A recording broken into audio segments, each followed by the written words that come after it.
Welcome to this special edition of Activate Live. I'm Tanya Hutchins here at the Machinist Union Studio in Upper Marlboro, Maryland. We have a live studio audience made up of members of the Women's Leadership Program, which is wrapping up classes this week at the William W. Wimpesinger Education and Technology Center in Hollywood. These are all of our members here. They traveled up from Hollywood, Maryland to spend some time with us and give us some insight into what they learned in class this week and what their women's committees are doing back at their locals.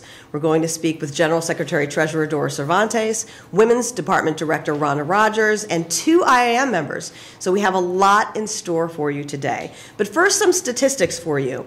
Asian American Pacific Islanders Equal Pay Day was yesterday. That means Asian American Pacific Islander women work 2 extra months to earn what a white man earns in a year. They comprise a little more than 2% of the American workforce, but more than 4% of the low-wage workforce.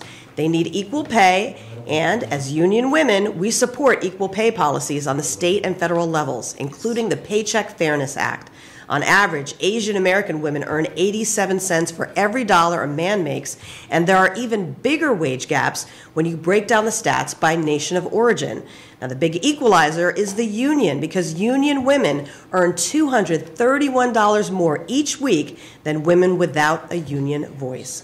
Well, joining us now is the Machinist Union's General Secretary Treasurer, Dora Cervantes. Thanks so much for being with us.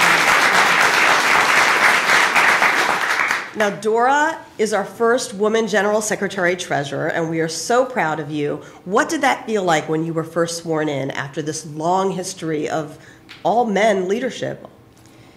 Overwhelming. It was a mixture of feelings. I was humbled, I was honored, and I was thankful. I was humbled that I was entrusted with the financial health of this great organization.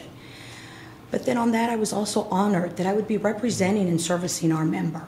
So that was a high honor that was bestowed on me. But I was thankful. I was thankful for all the women that came before me that laid a path for those of us to come. And I feel like I have left several more steps to advance that role for us as women in our organization. Now tell us a little bit about how you started out at Southwest. I started out at Southwest back in 1989. I can literally say that I've dedicated more than half my life to the union, to the IAM. I started off as a reservation agent, basically handling customers, assisting with flight itineraries, booking flights, point of interest, ticket sales, and just developing my people skills, which I think were very instrumental to where I'm at now. And that was your first union contract, That was right? my first union contract, and I immediately knew the difference of what it was to work under a union contract. How did the union change your life? The union provided us with one of the top airline industry leading contracts. It also provided equal pay for us as women for equal work that's done. So under my Southwest agreement, we got paid the same, and we had wage scale. So it wasn't any type of favoritism. You moved up the wage scale equally, along with everybody else doing the same work. It also provided vacation. We accrued vacation that allowed me time to spend with my family. We had shift differentials. After that, when I became involved in the union, and I was part of the negotiating committee, we were able to negotiate extra pay for bilingual pay for Spanish speakers, which is something that Southwest had kind of taken advantage of. You know, we volunteered to take these Spanish calls, but we were able to negotiate that through our collective bargaining agreement. That is great. Yes, it is. You're being paid for all of your skills. Absolutely, absolutely. There's so many women in our union who are in non-traditional careers. What do you think is the key to attracting women to these union jobs?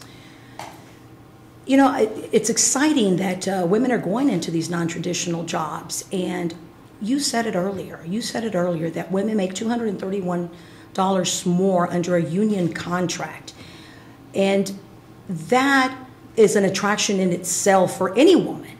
But for non-traditional jobs, it's easier. It affords more accessibility to these women that have earned certificates or that have entered into these job markets. And under a union contract, they're going to get equal pay for doing the job alongside a male. Some of these jobs were only made accessible to males. So my encouragement would be join a union, take some of these jobs. They're non-traditional, you've earned your certificate, and enter into this workforce. What is your message to young women who are just joining our union, just joining the workforce? My message is that the IAM is a democratic union. It's a very diverse union. I sit here as an example of how far women can go within our organization. And I want to say to the young women that are coming through that there's plenty of opportunity. Stand up, be heard, and get involved. Anything else you'd like to say about the Women's Leadership Program? Yes, I had the pleasure of coming and speaking with the women in that class. And I'm just so proud and I'm just so excited to see so many women becoming involved. And I just want to say that we're going to lift and carry each other and move this organization forward. Excellent. Thank you so much for joining us. Thank you. We appreciate it. We hope you come back. Yes, thank you. Thank you, Dora.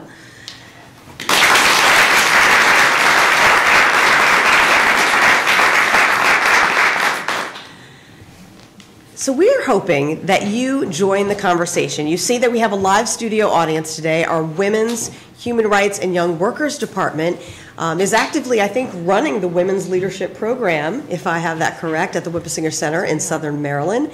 And we're hoping that you join the conversation. You can join us on Facebook by leaving a comment, leaving your thoughts about whether you have a women's committee in your local. You can also leave a comment on Twitter by hitting the reply button. Talk to us there. Let us know the same thing.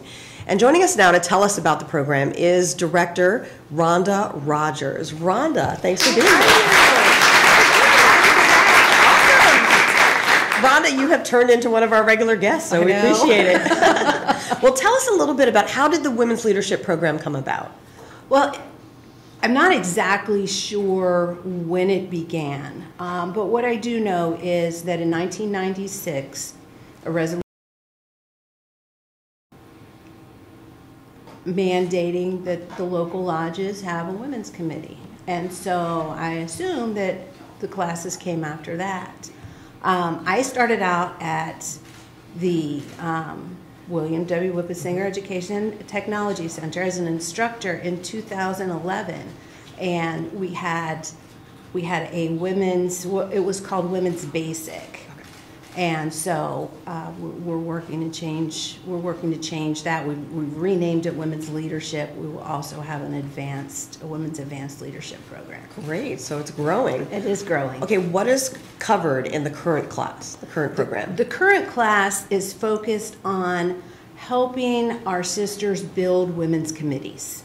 That's what we want. I believe you have to have a foundation first. And so this is to help them build committees, to help them form committees, to help them in the local lodge. So we teach parliamentary procedures. We teach how to build a committee. We teach conflict resolution. We teach how to give committee reports, because most of our sisters go back to the local, and you have to talk to the people at the local. So to teach them how to do that, I think, is really important. That's what I was going to ask you. What are you hoping they do when they do return to their locals and districts? So they sisters, have to. When a door opens, walk through it. Exactly. See, I think it's been a good week. Yes, I want them to feel comfortable in their committees, to realize that they have a voice in their union, to use their voice to work with their sisters. Okay, I'm hearing rumblings about a women's conference. Is that something that we may see? You may see that in October. All right. Yes, we're not quite sure. We don't have the dates nailed down. Okay. But yes, we're absolutely looking to do that. That will be wonderful. So I'm really excited about bring that. everybody together. Is there anything else that you'd like to mention before? Yes. Go ahead. Yes, there's one thing I'd like to mention, and I mentioned it to our sisters today. This department does classes. We do human rights classes. We do community services. We have the women's program. We also have the young worker program. And what I asked my sisters in here to do, especially my young sisters, is to go back to the local lodge, talk to whoever it is they need to talk to, because we don't have enough women in those classes. And I would love to see more young women in the Young Workers Program. So That's right. This is the next generation. Yes. We have to attract the next generation to come in. Right. So I'm putting it out there. Excellent. Thank you so much, Okay, Rhonda. thank you. Always welcome. And this is our live studio audience. If you're just joining us, we have a live studio audience of our Women's Leadership Program, and we're hoping that you join the conversation on Facebook and Twitter to let us know if you have a women's committee and what you're doing in your local. Now, I'm going to bring up on Facebook and Twitter, you can also hit the reply button on Twitter, and I'm just going to look at my computer here and call up, ooh, and I have to turn off the volume, see? That's what happens when you go live, right? I just want to look at our comments here. We have so many people joining us. We want to say hello to District 141, who says, thank you, Dora. Juan Eldridge has joined us as well, Brian Collis. So keep the comments coming. We really do appreciate it.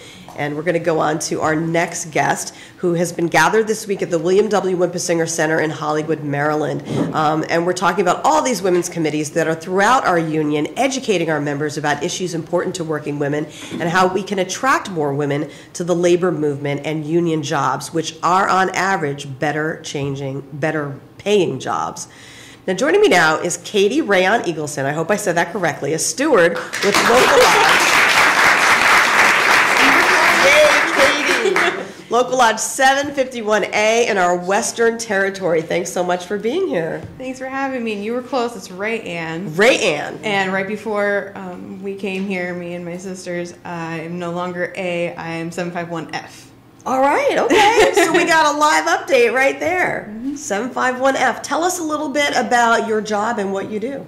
So now that I'm part of Local F, it's because I did change jobs. So I went from doing janitorial work, or as the company likes to call it, is factory service attendant. Got to put a little fancy name to it. I now do shipping and distribution facilitation. Great. So all the AOGs that we get, so the airplanes on ground that need new parts or parts that are getting ready to expire and they need new ones because certain parts expire after 2 years, 6 months, 4 years, so on and so forth. Now, all the general public out there, what is AOG? AOG stands for airplane on ground. So that's when you get an airplane that like I said, has parts that need to be replaced. And me and my crew are the last ones to touch it before it leaves the facility. Now, what has stood out to you this week in this women's leadership program? What has stood out to me is that I didn't know how many different companies had 751 women, or, well, that was part of 751 in general. And to see all the women from HUD and from the airlines, it's been really nice getting to know them and having Dora come talk to us. I'll be real honest, that was the first time I've ever been starstruck in my entire life. Aww. So what was that like, meeting our General Secretary Treasurer, the first woman GST? That was amazing, and I was slightly embarrassed when she turned to ask me the first question. She asked me about what it is that I do and why I was there, and I just kind of looked at her like, you're talking to me. Why aren't words coming out of my mouth? But now it's like old school. Now you know her. Now I know her. She's my sister, and I love her to death, and I hope to one day be her. That's awesome. See, that's inspiring. It's working. Tell us a little bit about what your message is to young women that may have not taken this program yet. I think young women definitely need to take this class because, at least for me, it has empowered me so much more than just going to CLU conventions and to my women's committee meetings and even just talking to the women in my shop. It's so empowering and it's emotional. Women are emotional beings, and that's okay. We fight hard and we love harder.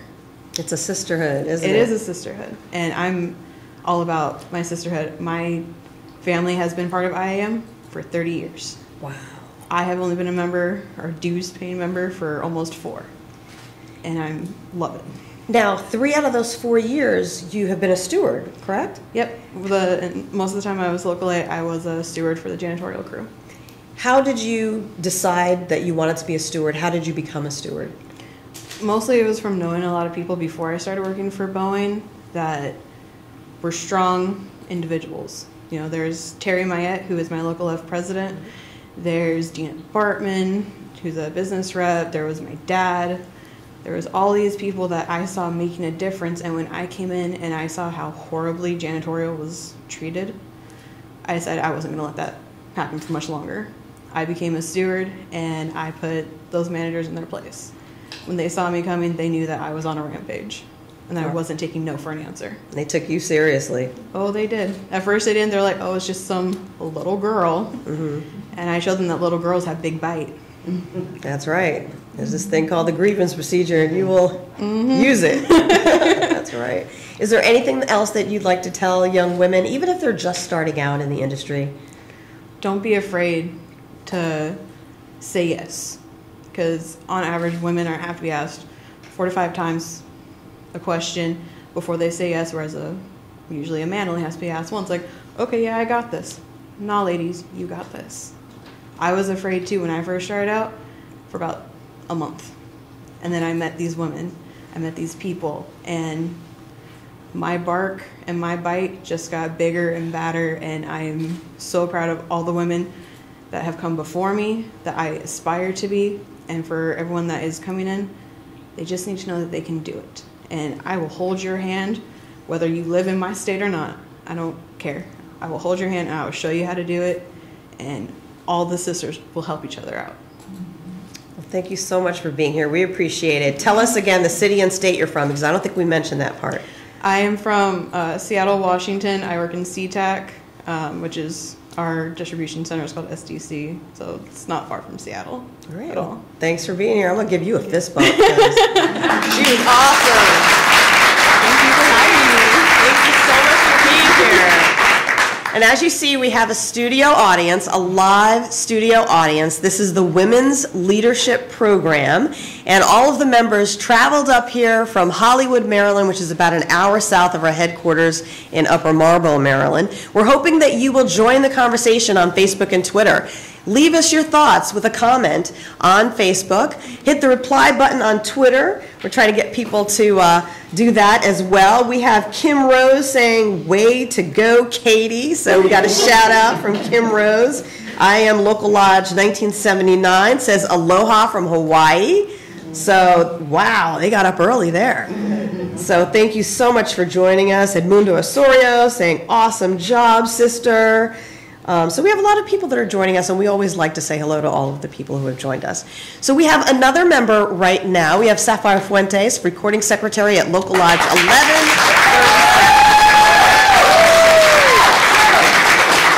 Hey, thanks for being here, Safire. Thank you for having me. Okay, I'm going to check your Local Lodge because Katie's changed. Is it Local Lodge 1137? 1137, yes. Okay, so tell us where that is, what your job is, and what you do. It's in Berlin, on the Berlin Turnpike in Connecticut. Not too far from where I grew up. I grew up in White Plains, New York, so it was in that tri-state area. That's nice. Well, I work for Asa Abloy. I started off as a welder, and I'm now on the production line, assembling door locks and also build door frames. So, how long have you been doing that? A little over 2 years now. And how did you get interested? Well, I was an iron worker, and I gained experience welding through there, and then I just so happened to get hired for Asa Abloy, and started welding there, welding door frames, and kind of got hurt on a job last year, so I went through surgery. I was out for about 3 months, and then I just happened to take another job position as an assembler, and I've been doing that for a little over a year. So how has the union contract changed your life compared to if you didn't have a union contract? Well, my benefits, equal pay, and I just have lots of pride for the union. And you had surgery, which I'm assuming you had that health coverage as they part have of my back.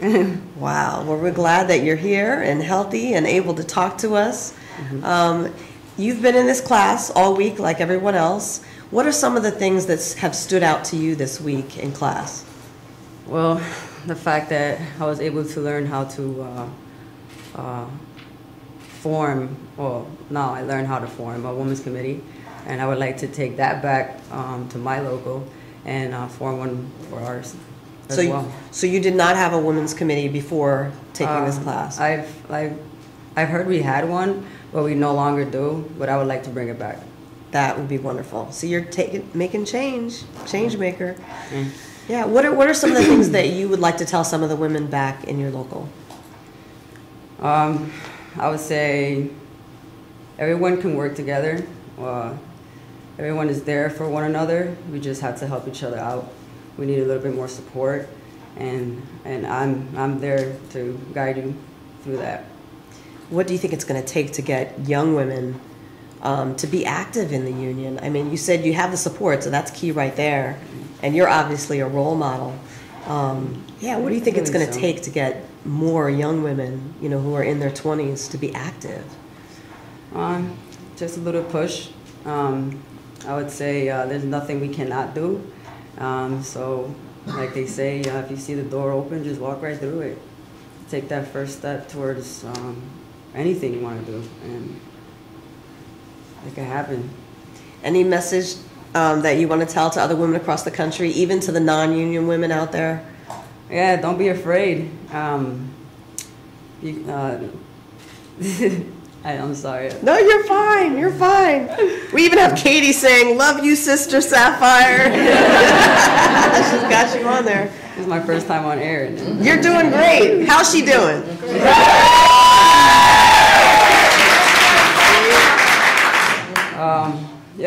I guess don't be afraid. I keep saying over and over again.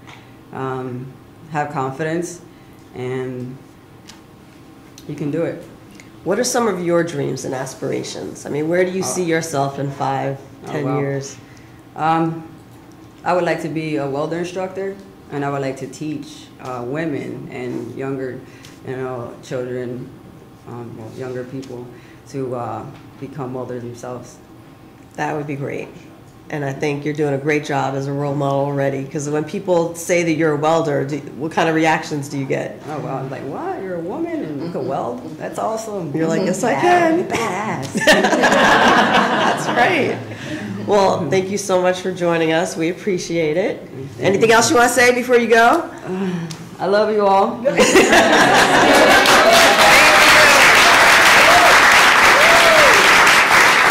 right. Well, thank you. We have Local Lodge 1351 saying the sister is doing fine. See, you're getting the shout out, Safire. This is our women's leadership group that we have here, and we thank all of you who are joining the conversations. If you have a women's committee, let us know where you are, where your women's committee is, by leaving us a comment on Facebook, hitting that reply button on Twitter. Tell us what your women's committee is doing. And if you don't have a women's committee, let us know if you are interested in having one. Let us know if you've been through this women's leadership program, because we'd like to see through the comments where you're all watching from and just how far our reach is, because we have so many classes at the William W. Wimpesinger Center in Hollywood, Maryland, and that's part of why we're doing this show, is we want to educate our members and other union members about, what is afforded to us through our union contracts. And that's one of our benefits in the Machinist Union, is that we have this wonderful training center in Hollywood, Maryland. So we want to thank everybody who came to this audience, to be in our live audience, from the Women's Leadership Program. They're from all over the country, all of our sisters here, as many as we could squeeze into the studio. We have about 40 people in here so far. And we also want to let you know that we do this pretty often, not every week, but on March 6th, we're actually going to have the retirees program. That's Wednesday, March 6th. It is at 3 p.m. Eastern. So we will have retirees in here as our live audience. And I'm looking at my cheat sheet now. Also, on March 16th, and I'm not crying because I'm sad or anything. I have allergies, so I don't know if you can see it. See, yeah, you can see it. I'm like crying. So I'm just going to go like this really quickly and let everybody know. I'm just so happy. I'm crying. Okay, so March 16th, we are actually going to have an Activate Live, totally in Spanish. It's going to be called Activate Latino. Did I say that right? Activate Latino. Okay, right. Okay. I did not tell them I'm doing this, but I want to bring Edmundo and Jorge up here really quick. I just want you to know who they are, okay? So we have Edmundo. Osorio, and Edmundo. You can sit. Yeah, come on. Edmundo can sit. We'll kind of squeeze. We can slide in this other chair too, because Jorge Bonilla. Did I say that? Jorge Bonilla. Jorge Bonilla. They are going to join us on and scoot in really tight. They are going to join us on March 16th. It's going to be Activate Latino, and we are going to promote this show because we have a Spanish leadership class. And just really briefly, tell us a little bit about the Spanish leadership class. Bueno, te digo en español o en inglés. I'd say both. So, yes, we have a very robust Spanish leadership program where we have the programs that mirror the English program. So we have Leadership 1, Leadership 2, Advanced Leadership, and Train the Trainer. We also have staff programs for the staff for the IAM. We have Organizing 1 and Collective Bargaining classes scheduled. So we have 7 programs, 7 classes this year. And I want to give Jorge the chance to say something, so. No, and Edmundo is the coordinator of the program, obviously, and my job is to make him look good, is what I tell him all the time. Okay, so you're going to do that on March 16th as well, right? That's right. Absolutely. That's right. Okay, so Edmundo is going to host the show in Spanish on Friday, March 16th. So we will have another special edition. And we're really looking forward to it, so. Yeah, we're all very excited and hope that everyone tunes in out there. Yeah, so mark your calendar. Thank you so much for joining us for the special edition of Activate Live. We are going to see you Wednesday at our regular time, 3 p.m. Eastern, noon Pacific, on this same social media platform. And next Wednesday, Delane Adams will host the show, as I'll be on assignment in our Western Territory. So show Delane some love. Where's Delane? Is he still in here? Show Delane some love and join him Wednesday at 3 p.m. Eastern for the next Activate Live. And thanks to our studio audience. Thank you so much.